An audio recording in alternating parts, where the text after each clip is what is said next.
This is House Planning Help, episode 187. Hello, it's Ben Adam Smith, and this is the podcast for you if you're interested in self-build, because I'm exploring what houses we should be building in the 21st century and trying to break down the major roadblocks that may get in our way. Coming up in this session, my guest is Will Kirkman from Eco Merchant, and we're going to be asking what keeps a self-builder awake at night. Behind this episode really is a look at buying products and services and how we can bring ourselves up to speed. Just before we set off on that, are you someone who's getting frustrated by this whole process? Perhaps we could pin it down to land as well. Maybe you've been on that land search for a while. Well, I wanted to offer you a little bit of hope, because this time last year, do you remember I had all those podcasts before where I'd say, my personal goal is to create an energy efficient home before I turn 40 in August 2016. And when it got to August 2016, I had to put my hands up and say, I haven't done it, and I haven't even started.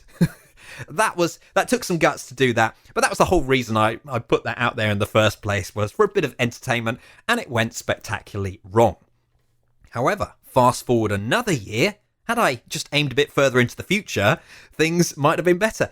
A lot has changed. So a couple of months after my 40th birthday, we found some land, and it was quite an interesting piece of land too, because there was a connection to my ancestors, and we could see a house that one of my ancestors built from our piece of land. How weird is that? Because really, you follow the land trail around, so you don't know where these pieces of land are coming up, and then there's all the competition, so you never know that you're actually going to get it. So that was lovely to secure that piece of land.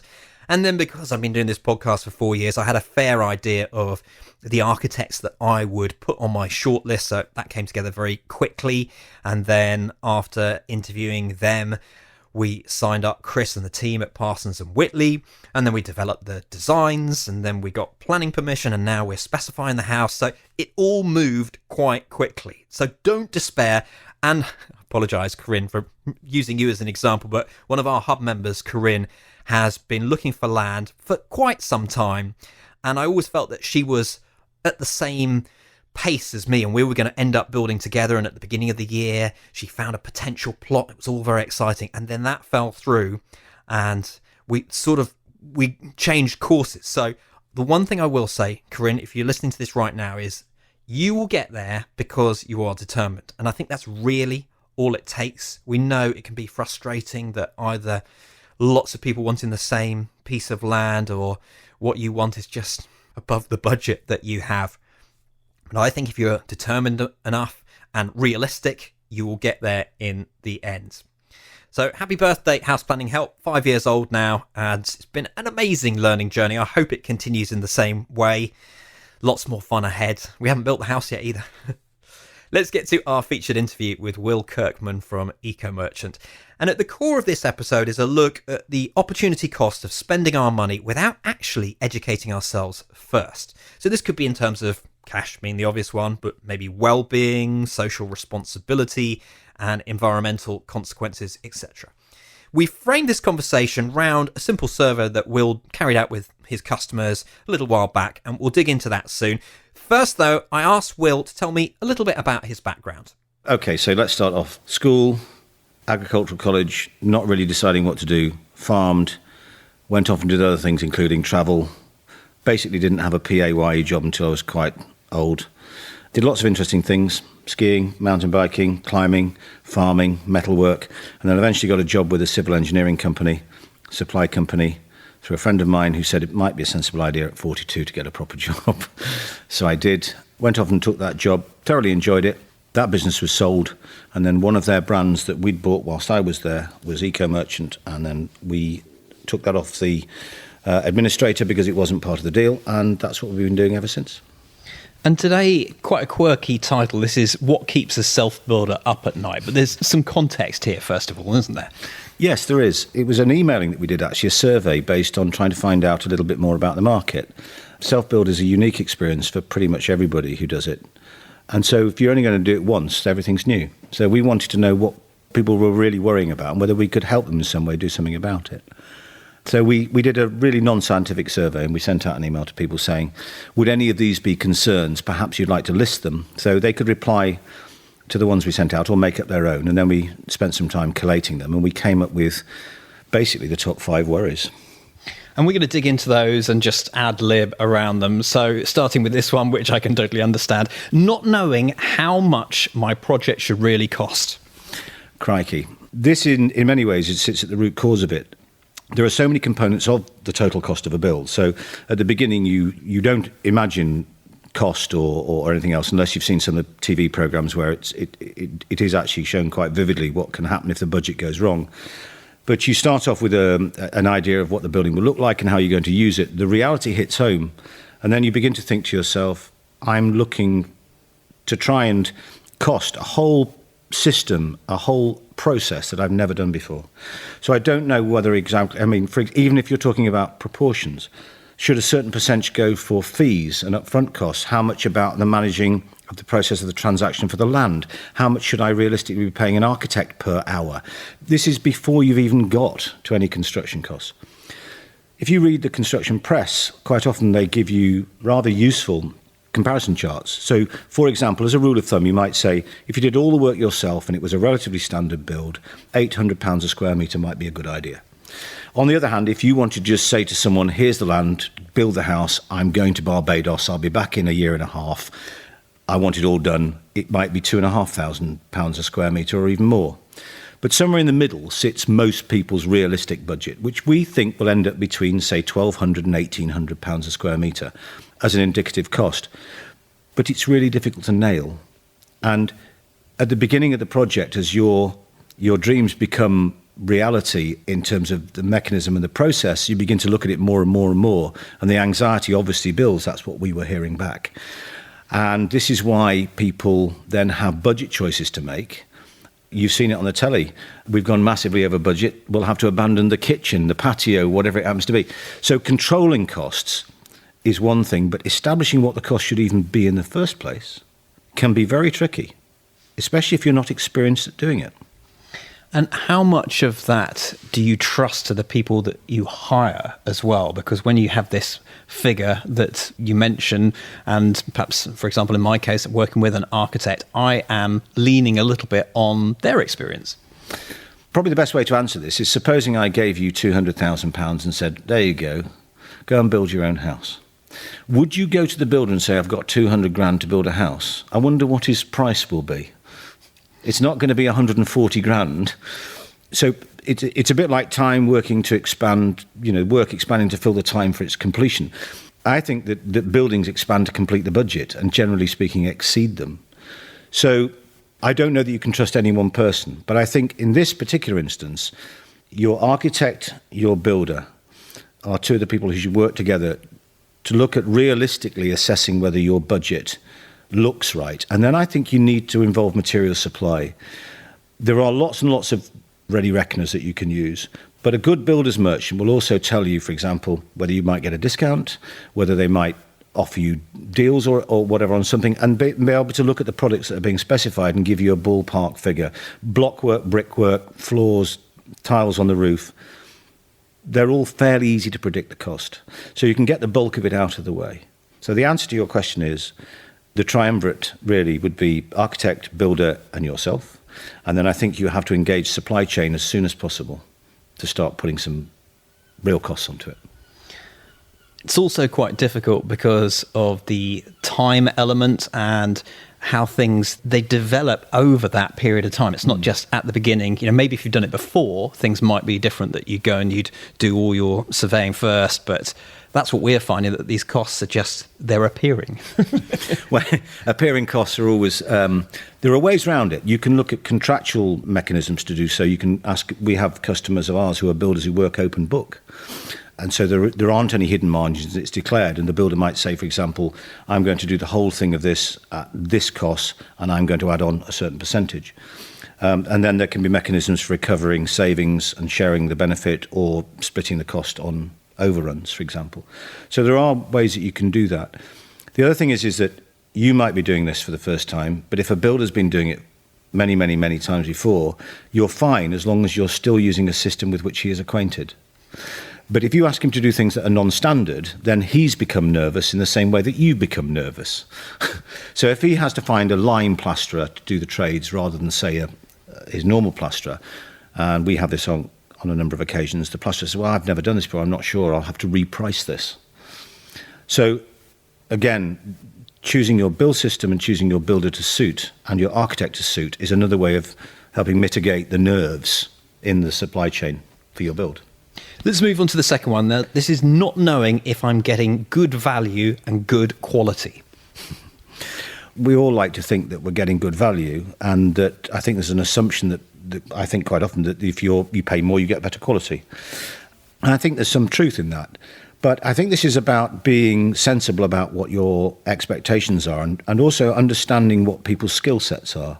We traditionally build, for example, block and brick in this country, but some time ago there was a shortage of bricks and people moved to other construction methodologies.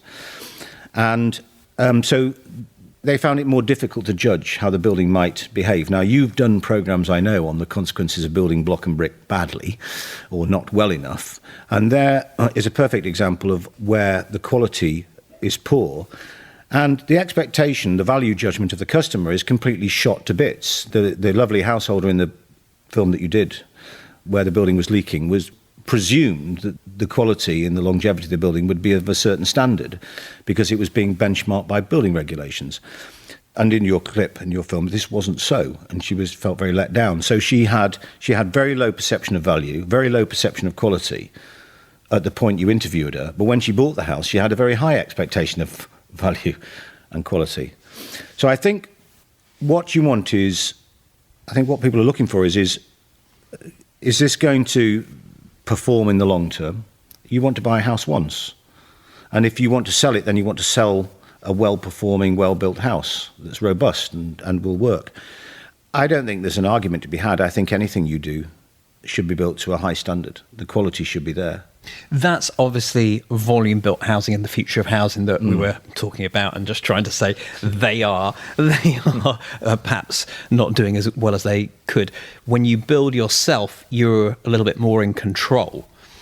Yes, I think you are, and I think that's an absolutely fair point. I think that it's one of the places where quality can reside in self-build, but it still relies on an understanding of everybody of what they're trying to achieve. And there are certain areas where quality is difficult. I mean, a good example would be lead work on roofs. If you've got an older building and you need lead work done, there are very few good lead workers around anymore. And it's jolly difficult to find them, so you can really struggle. But I think away from specialist sides, it depends what you mean by value and quality as well. If you're paying for a house that's supposed to be terribly energy efficient and runs on a very low requirement every year, then that's what it needs to do. And so your value judgment will be, I want to have a low-cost house. Everybody's involved in delivering that needs to deliver at a quality that will achieve it. And that's what we're really talking about here. I used an example earlier on when we were chatting about paint. Paint's one of the things we see often failing. It blisters, it cracks, it comes off, it fades, you get algae on it. And actually, the least you could expect of a paint is that it works. And yet, people buy relatively inexpensive paints, put them on the outside of a building and wonder why it's coming off later. Well, because it's not manufactured to do the job they wanted. And that's misplaced value as well. And this happens a lot. I'm trying to think of an example of where you're paying for something of better quality that will last longer, and you therefore avoid having to replace it or repair it, and that cost is acknowledged. I find this all the time with just little things. I'm not talking necessarily about self-build now. Items that break, and you are left with virtually all of it that works perfectly. In fact, I can give you my cafetiere that was brand new. And I had the last one, must be nearly about 10 years, and this new one, I had an accident with it on the second or third day and chipped it there. And, you know, you can't just fix that, so it's lethal. I'm hoping no one else will cut themselves on it, but I still use it because I feel, you know, it's such a shame to have bought something brand new and it's already broken. But yeah, that's maybe my fault in doing it, but there are other things that break where a tiny piece of plastic comes off. Well, I'll give you a good example actually, and in its bathrooms, it's a steel bath. Now, a steel bath is an expensive item, and there are some manufacturers who produce really high-end steel baths, and they're many hundreds of pounds. And yet you can go down to your local hardware store or shed and pick up a bath for £100 or so. A plastic bath moves. no matter how well you support it underneath, whereas a metal one doesn't. So it interrupts the sealant, it moves the silicon, it makes a gap between the tiles, you can get leakage underneath, it's more difficult to fit a bath panel to, and they wear differently, they succumb to fading, etc., and then you'll get a streak where the tap drips into it, etc., etc. And it's just one of those things, but when faced with spending 100 quid or 700 quid on day one when the bathroom goes in, and the budget's a bit tight, it's the 100 quid bath. If you go back to what we were talking about before and you've planned your build, you know you're going to put in a really high quality steel bath that you will do once. And the only time you'd have to replace a silicon is because it's got mouldy, not because it's moved or cracked or the bath's leaking. Internal doors. You can buy an internal door for 30 quid. Acoustically, internal doors contribute massively to the acoustics of inside of a building. Buy decent doors. Value, quality, comfort.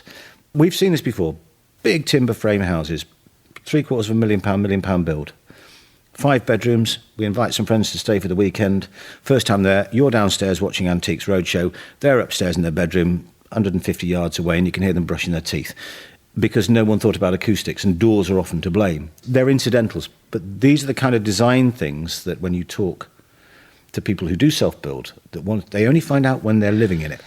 And I can just understand why 100%, because we're thinking about doors at the moment, and there's an aesthetic side, as you say. You've got this sliding scale of what you could be paying, and then you've somehow got to think of that in the overall sense of, well, do I want to spend this much on there? There's also the confusion, if we just need to throw in the word taste, because value and quality are different things to taste. So go to any lighting shop.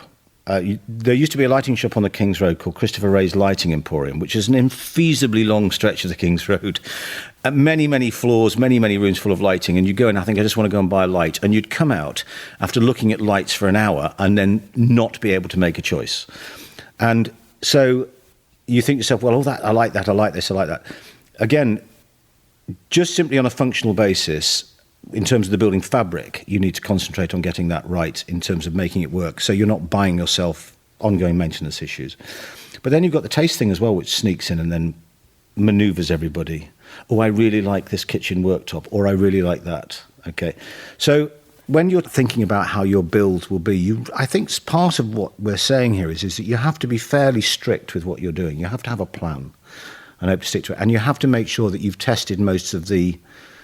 if somebody says to you, doors are important, we know we built a house, we had to replace the doors because the acoustics were terrible, then factor that in at the beginning. Take the experience of others and help it determine your design.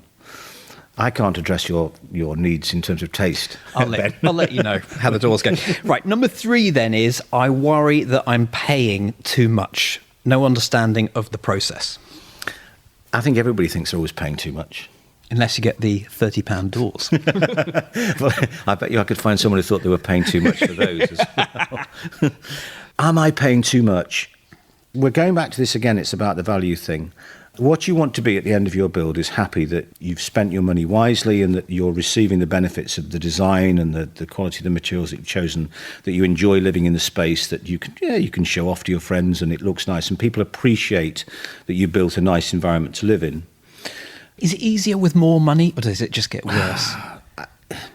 Depends how much more money. I mean, we definitely have clients in our business who have more money than a horse has hairs, to whom one person £100 is a lot of money, to them £10,000 is hardly anything. And I think that when you get to a certain stage, you just abdicate responsibility to people and just say, sort it out for me.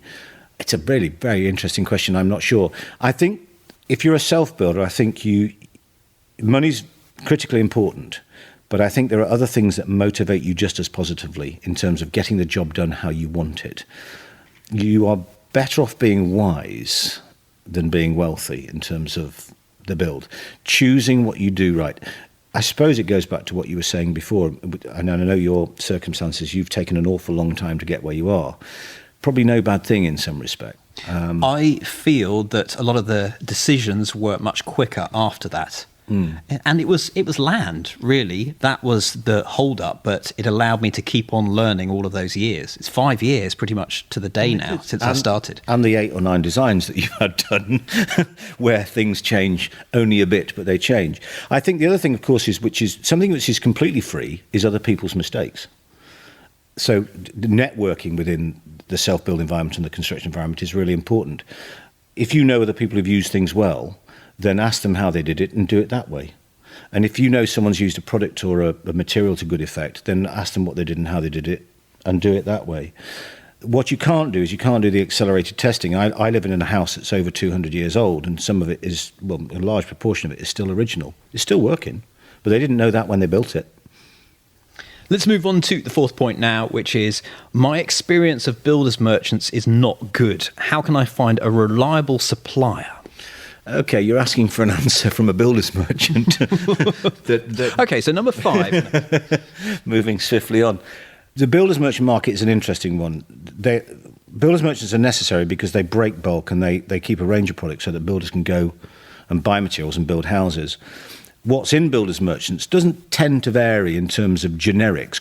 You know, there are similar types of insulation, similar types of fixings, similar types of tiles, similar types of bricks, blocks, timber merchants are, you know, and these are driven by standards within the construction industry. So what a builder's merchant will do is carry a vast range of these products, or have access to a vast range of these products, and deliver them in a timely way onto site.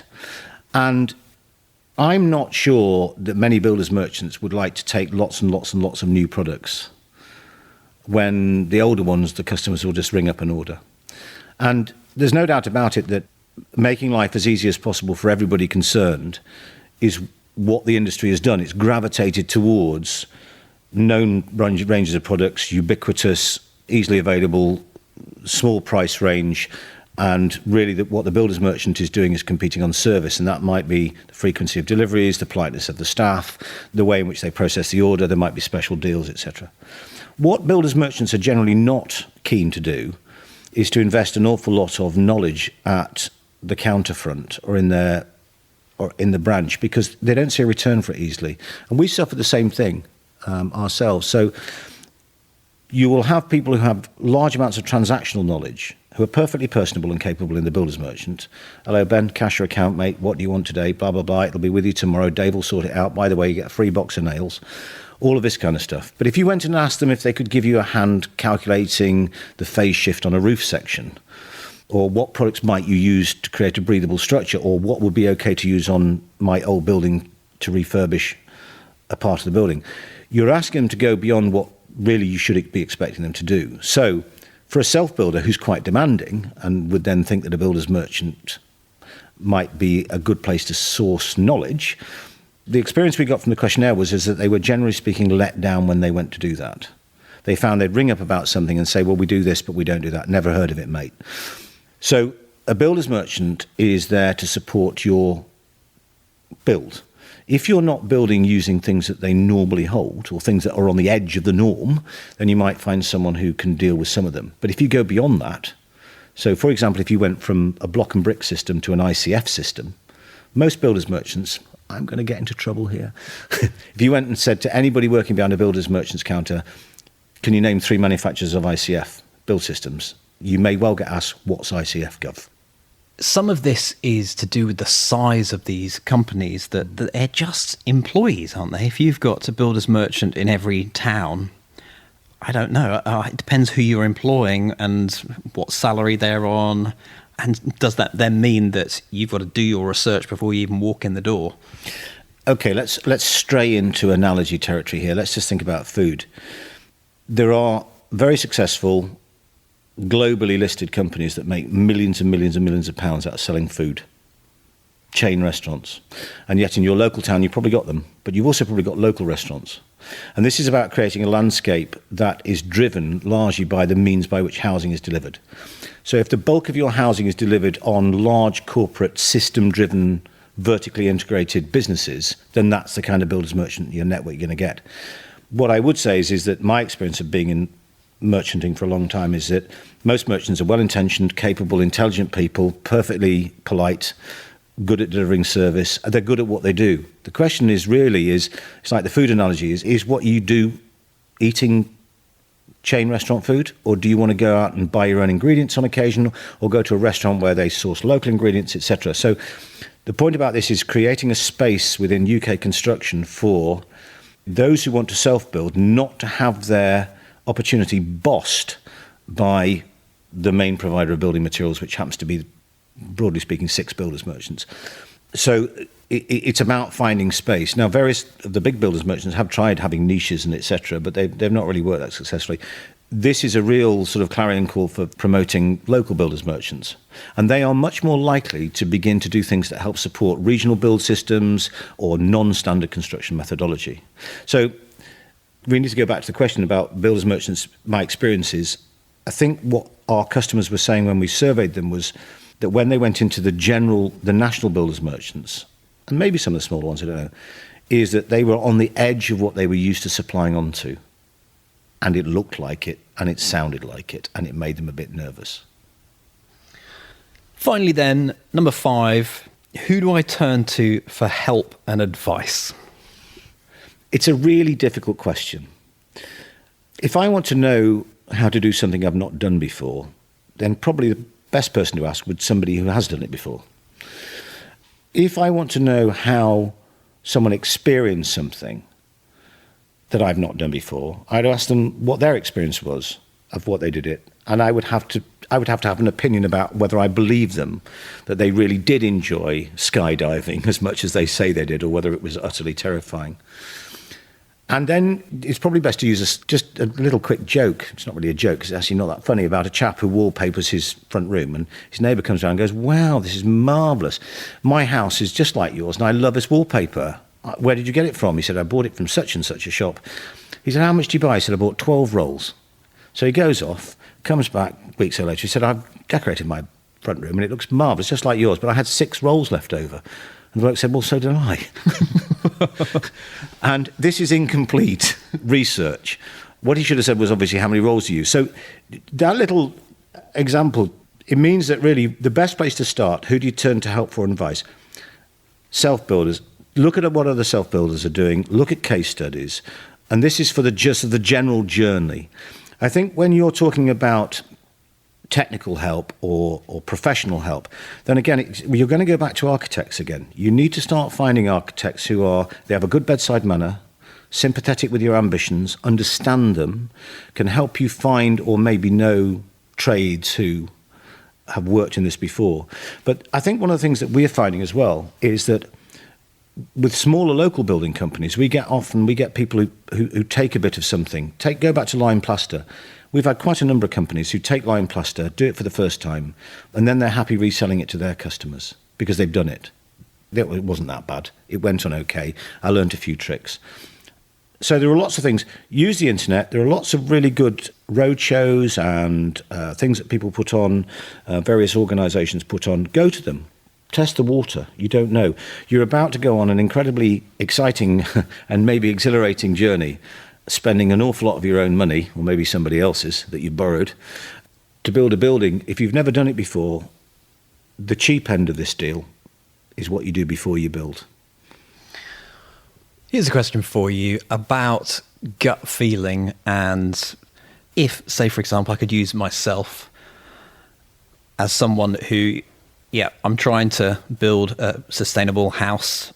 I know it's not going to be the world's most effective eco home, but I just want to get a few things right. But my journey largely has been guided by what I feel about people, which is probably not a great thing. I understand the science up to a point, but then it starts to go over my head, which I think is probably common for a lot of self-builders. They might have the money to be able to make this happen. So what's in this? Is that a question that you can answer in any way? Well, maybe I'll have a go. I mean, we take a leaf out of your book. Complexity is difficult to understand. That's what complexity is, but it's also difficult to sell. So let's not make things complex. I don't know how the engine in my car really works.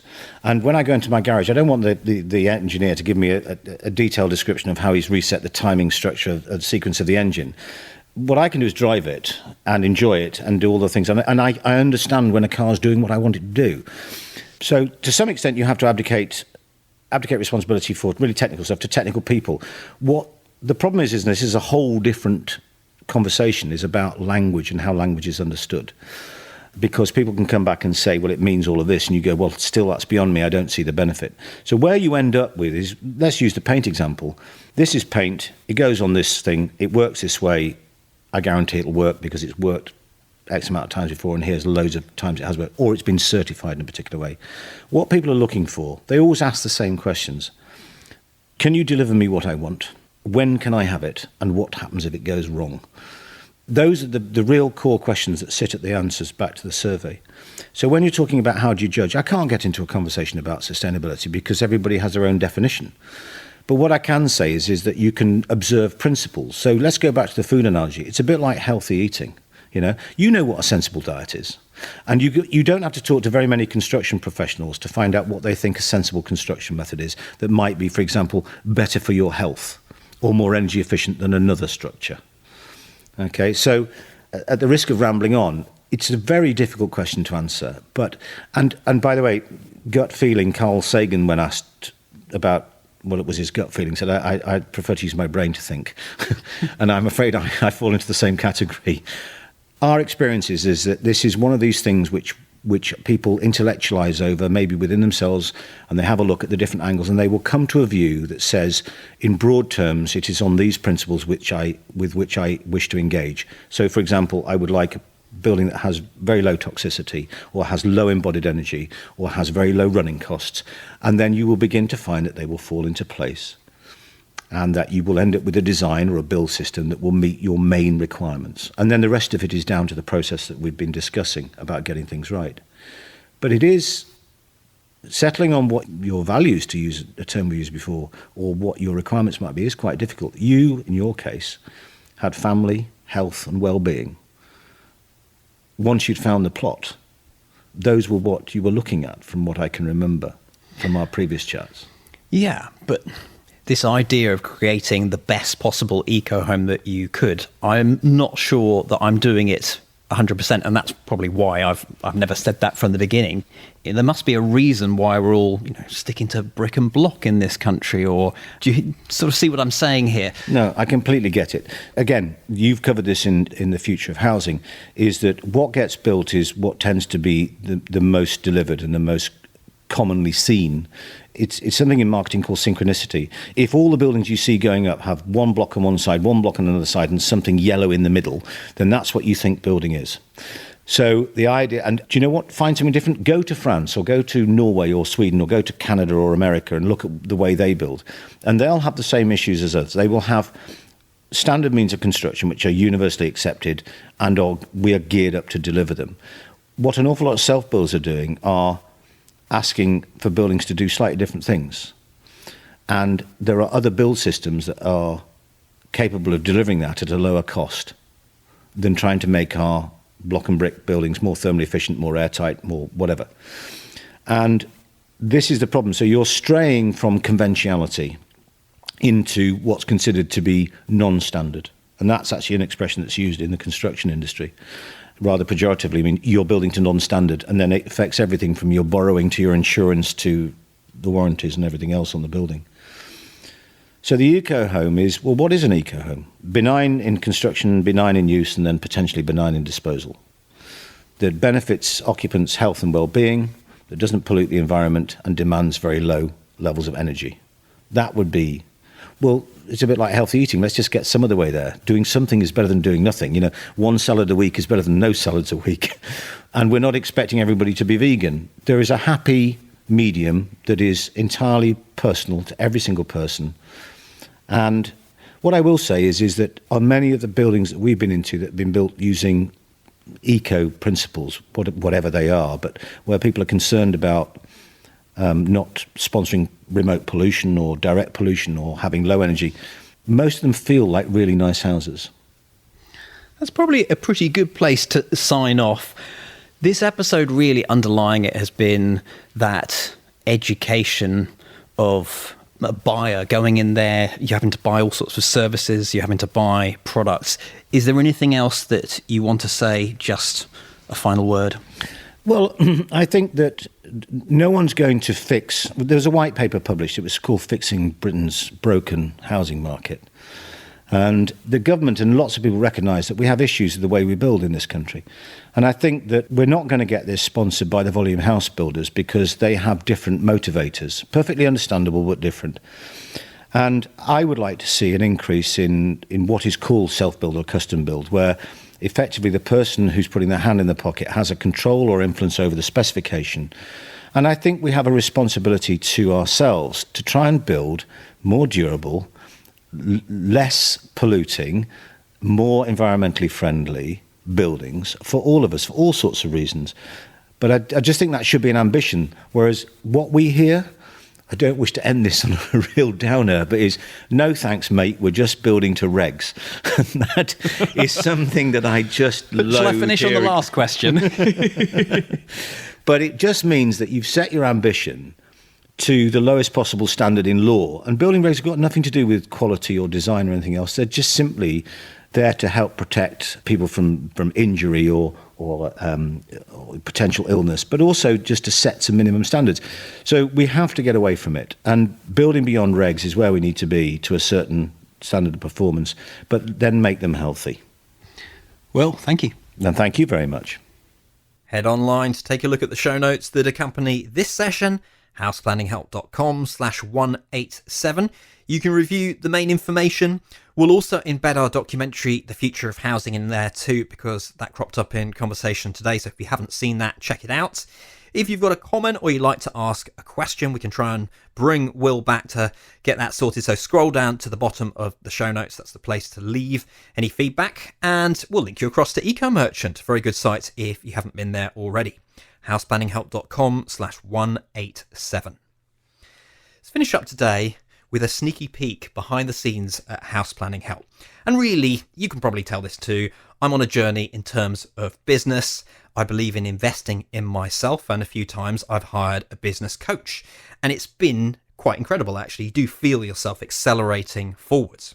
However, not everything works, and that's fine. You're going to expect that to happen. I remember when I was discussing this with my business coach, I wasn't convinced at the time, and that's why I've decided to reverse this decision. But we talked about closing the doors of the hub as a way to manage it a bit. My personal opinion is it's creating false scarcity. So that's one of the reasons why I've decided to go back. However, another key one for me was that you then have to focus a lot of your time and energy on this launch cycle. And that may work well if you've got, say, a coaching program where you're going to be turning up every week and doing live calls for 8 weeks, for example. But that's not really how a membership website works. So I've decided to backtrack. You can join whenever you want to now. If you don't want to join, that is absolutely fine too. The time must be right for you. One of the other things we did when we relaunched the site was to include a monthly option as well. So if you just want to check it out, you can check it out. You can say, well, I'm just doing the month, and then discard it if you want. But I think when you get in there, you're going to realize all the good stuff and what we're trying to do. Just simplify that self-build journey, help you on your way. If we can save any time or money, or maybe just regrets, that would be absolutely brilliant. So in there, probably the jewel in the crown is the video case studies. We've been out on site at Buckinghamshire Passive House. We did the one before that with Alex Baines at Longbarrow. And very soon we are going to be introducing the new one, which is my own build. There are a few stories that I want to tell and some information that I want to collate, and that's getting closer in terms of the production schedule on that. So I'll let you know when that goes into the hub. Just had our August progress call. So we have monthly progress calls where the community gets together and we discuss any concerns we might have and see if we can pool our knowledge to work through. And then there's the forum as well. So all of this, you can take a look at what's on offer, houseplanninghelp.com/join. Next time, Richard Hawkes from Hawkes Architecture is my guest as we explore paragraph 55 builds. What are they exactly? Thanks for listening. The House Planning Help podcast is produced by Regen Media, content that matters.